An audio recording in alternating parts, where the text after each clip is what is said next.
ചേട്ടാ ഞാൻ ചാറിലേ വെച്ചുള്ളൂ. ഇതിനകത്തൊരു പീസ് ഇത് തിരിച്ചെടുത്തോ.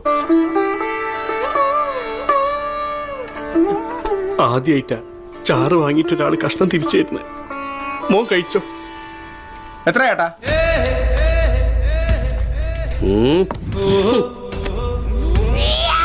ഹിന്റെ അടുത്ത കളി കാൽക്കുലേറ്ററാ.